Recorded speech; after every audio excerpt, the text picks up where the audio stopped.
నా సర్వస్వం ఇచ్చేస్తా. అందులో ఉమ్. పాటు నా చిన్న ఇక కూడా ఇలా మీ ఒక్కరిని సర్వస్వం సింగిల్ ఇవ్వడం గా జరిగింది. కాదు కాదు, మీ ఒక్కరిని ఇట్లా సింగిల్ గా చూడలేకపోతున్నాం. ఇద్దరు ఒకటే ఫ్రేమ్ కి రండి, బాగా అనిపిస్తది. అక్క చాలా హ్యాపీగా ఉన్నాం. ఓకేనా? ఓకే, అదే ఆ హ్యాపీనెస్ వర్షిని ఫేస్ లో కూడా కనిపిస్తుంది. అసలు మామూలుగా లేదుగా. నిన్నటి వరకు చాలా ఏడుస్తూ, చాలా స్టూడియోలో కూడా ఏడ్చింది. అమ్మా, ప్రేమ అనేది మనుషులకు సంబంధించింది. ఒక ఉమ్, మనసు మంచిగా ఉంటే చాలు. ఇద్దరు మనసులు కలిసినాయి కాబట్టి హ్యాపీగా ఉన్నాం. జీవితంలో దీనికంటే ఎక్కువ ఇంకేం సంపాదించుకుంటాం చెప్పు? ఉమ్, హ్యాపీనెస్ పెద్ద పెద్ద ఆస్తి అయినా ఏదైనా, ఎక్కడ మనకు హ్యాపీనెస్ ఉంటుందో అక్కడే ఉండాలి. 4 రోజుల జీవితం తల్లి, ఎప్పుడు పోతామో తెలియదు. కానీ హ్యాపీగా ఆనందంగా అంతే. అదే. లోకం ఏమనుకున్నా ఇందులో ఎలాంటి సందేశం లేదు. రైట్. అండ్ మీ ఇద్దరిని ఈ రోజు ఇలా చూసిన తర్వాత మీరు హ్యాపీగా ఉన్నారు. మరి మీ పేరెంట్స్, వాళ్ళ పేరెంట్స్కి ఏం చెప్తారు అఘోరి గారు? నిన్నటి వరకు కూడా వాళ్ళ పేరెంట్స్ ఏంటంటే మీదే తప్పు అన్నట్టు మాట్లాడేది. వాళ్ళు మీరు అమ్మాయిని సంతోషంగా చూసుకుంటాను, నేనే బాధ్యత వహిస్తాను అని మీరు చెప్పడం జరుగుతుంది. వాళ్ళ పేరెంట్స్కి ఏం చెప్తారు మీరు? నేను ఒకటికోవడానికి ఆల్రెడీ చెప్పాము. ఫస్ట్ ఒప్పుకున్నారు. మధ్యవర్తలు ఎవరైతున్నారో వాళ్ళ వల్ల ఇదంతా స్క్రాచ్ అయిపోయింది. ఇప్పటికైనా పర్లేదు, నా వంతుగా నేను వాళ్ళకు చూసుకోవడానికి సిద్ధంగా ఉన్నాను. ఓకే. వర్షిని, ఇంకా ఏడుస్తున్నావా వర్షిని? హ్యాపీగా ఉంది, ఎందుకు ఏడుస్తుంది? ఏం తిన్నావు? నైట్ ఏం పెట్టారు? హ్యాపీగా ఉన్నాం.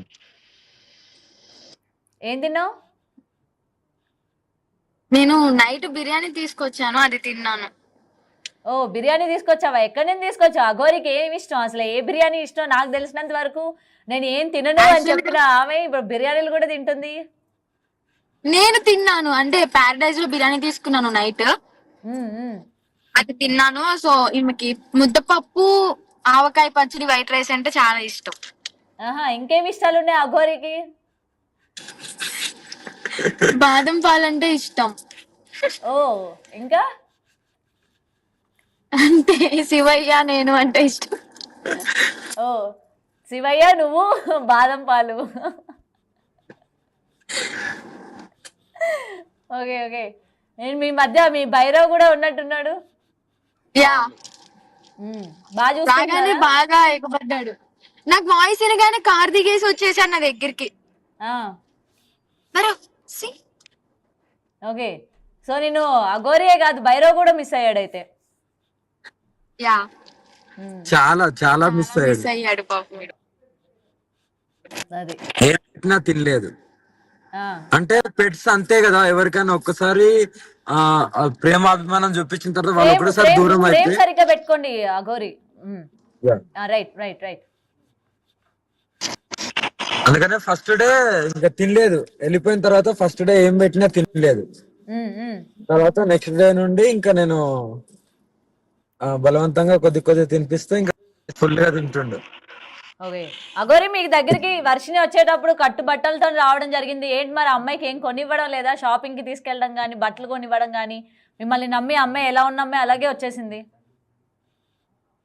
త్వరలోనే అలంకరణ చేసుకుంటది, చూస్తారు. అప్పుడు ఒక ఫోటో పెడతారు, చూడండి.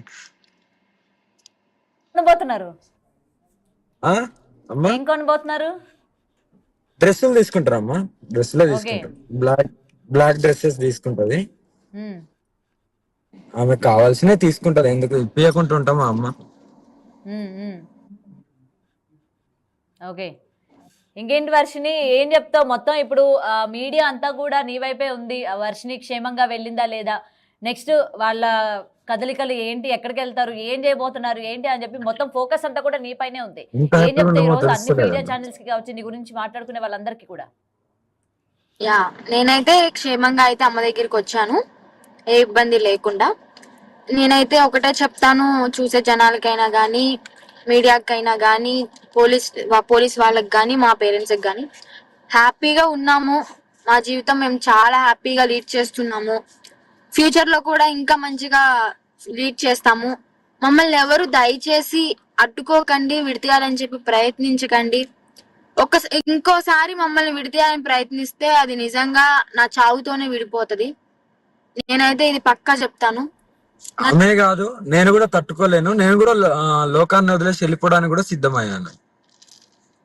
ఎందుకు అలాంటి డెసిషన్స్ ఎందుకు తీసుకుంటున్నారు? ఇద్దరు కూడా ప్రాణాలు వదిలేస్తాము అన్న డెసిషన్స్ ఎందుకు తీసుకుంటున్నారు అసలు? అంటే అది అంతే, ఇంకా దూరం ప్రేమ అనేది కాబట్టి ఒకవేళ విడదీయాలని ప్రయత్నించిన వాళ్ళకి ఇది చెప్తున్నాను, మీరు ప్రయత్నించాలి అంటే విడదీయాలని ప్రయత్నించకండి. ఒకవేళ ప్రయత్నిస్తే మాత్రం ప్రాణమైన కోల్పోతాం, కానీ మా ఇష్టాన్ని మాత్రం మేము వదులుకోం. ఇది మాత్రం చెప్తాను.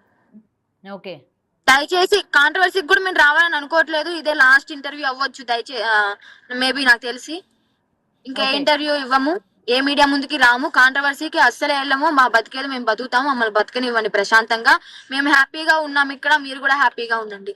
Okay, right. వర్షిని, మీ పేరెంట్స్ ఆల్రెడీ హైదరాబాద్ లోనే ఉన్నారు కాబట్టి నీతో మాట్లాడాలనుకుంటున్నారు కాబట్టి వాళ్ళు వచ్చినప్పుడు ఒకసారి మళ్ళీ నిన్ను పిలుస్తాము, ఇఫ్ యూ డోంట్ మైండ్ వచ్చి మాట్లాడతావా? వాళ్ళకు కూడా ఇదే క్లారిటీ ఇవ్వాలనుకుంటున్నావా?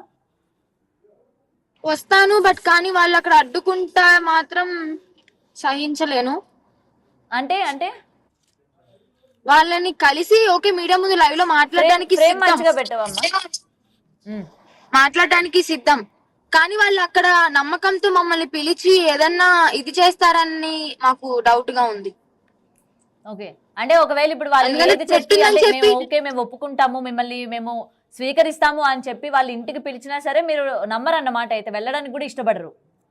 వెళ్తాము, కానీ కొంచెం టైం తీసుకుని వెళ్తాము. ఈ వేడి వేడి మీద వెళ్తే ఎలా ఉంటాయి అనేది అర్థమవుతది, అంటే మీకు చూసే వాళ్ళకి మీకు కూడా అర్థం కావాలి. సో అందుకని కొంచెం గ్యాప్ తీసుకుని వెళ్తాము. ఎందుకంటే అఘోరి పైన అటు మిస్సింగ్ కేసు కావచ్చు, లేకపోతే కిడ్నాప్ కేసు అని చెప్పి ఆల్రెడీ 2 కేసులు అయితే నమోదు అవడం జరిగింది కదా, మరి దాని మీద ఆమె క్లారిఫికేషన్ ఇచ్చుకోవడానికి కూడా రావాలి కదా, మరి అప్పుడు నువ్వు కూడా అప్పుడు ఇద్దరము వస్తాము. నన్ను ఎవరు మిస్సింగ్ అంటే కిడ్నాప్ చేయలేదు, నేనేం మిస్ అయిపోలేదు, ఇక్కడే క్షేమంగా లైవ్ లో ఉన్నాను. కిడ్నాప్ అయితే మాత్రం నన్ను ఎక్కడైనా దాచేయాలి కదా, మరి ఇంత బహిరంగంగా లైవ్ లోకి వచ్చి చెప్పను కదా. ఇష్టపూర్వకంగా వచ్చాను, ఎవరి బలవంతం లేదు. నేను చెప్తుంటే నేను ఇంత మొత్తుకుని అంటే ఎందుకు అర్థం కావట్లేదు మీకు? కిడ్నాప్ కేసైనా కానీ మిస్సింగ్ కేసైనా కానీ పోలీసులు ఎలా తీసుకున్నారు? అంతకు ముందే నేను కంప్లైంట్ ఇచ్చాను కదా, ఆ మాత్రం అర్థం కావట్లేదా? ఓకే, సో అంటే ఇక్కడ ఏంటంటే ఆ కేసు అది పెట్టినప్పుడు నువ్వు ఒక క్లారిఫికేషన్ కూడా ఇవ్వాల్సింది మరి మీ పేరెంట్స్ కైనా లేకపోతే పోలీసులకైనా, నేను నా ఇష్టపూర్వకంగా చెప్పి. నేను కేసు ఇవ్వక ముందు 4 రోజుల నుంచి వాళ్ళు బతిలాడుకున్నాను, ఒప్పుకోండి అని. వాళ్ళు నో చెప్పారు. సో వాళ్ళు నో చెప్పడం వల్ల నేను ఎంత బతిలాడినా కూడా, నేను నో చెప్పినా కూడా అదే వాళ్ళు నో చెప్పడం వల్ల ఈ డెసిషన్ తీసుకోవడం అనేది జరిగింది. ఫోన్ పే హమ్ లోగ్ ఫోన్ బాత్ కర్ రహే ఠీక్ హై, హర్ మాదేవ్. ఎక్కడికి వెళ్ళినా సరే అఘోరికి ఫుల్ ఫ్యాన్స్, నెక్స్ట్ భక్తులు కూడా బాగా ఉన్నట్టున్నారు. తెలుగు రాష్ట్రాల్లో ఏమో కానీ 2 రాష్ట్రాల్లో ఇక్కడ నార్త్ సైడ్ మాత్రం చాలా భక్తులు ఉన్నారు, మంచిగా రిసీవ్ చేసుకుంటున్నారు. ఓకే, రెస్పాన్స్ అయితే బాగుంది. పూజలు అవి ఏమైనా చేస్తూ ఉంటారా మీరు? అంటే ఈ రోజే కదా కలిసింది, ఏమో కరచేరిని ఇంకా తెలీదు, మేము కూడా ఏం అనుకోలేదు. కొన్ని అయితే మాట్లాడుకున్నాం. భైరవ్ పూజలు ఎప్పుడు ఆపము, ధర్మ పోరాటం ఎప్పుడు ఆగదు. ఓకేనా? ఒక శివుడు ఒక పార్వతి లాగా కలిసి పోరాటం చేస్తున్నాం, చూసుకోండి. అది కూడా సామరస్యంగా, నో కాంట్రవర్సీస్, ఓన్లీ సామరస్యంగా. కాంట్రవర్సీలకు అస్సలు దూరం. ధర్మ పోరాటం అన్నారు, దేవాలయాల పైన అలాగే సనాతన ధర్మం పైన ఇప్పుడు మీరు అఘోరి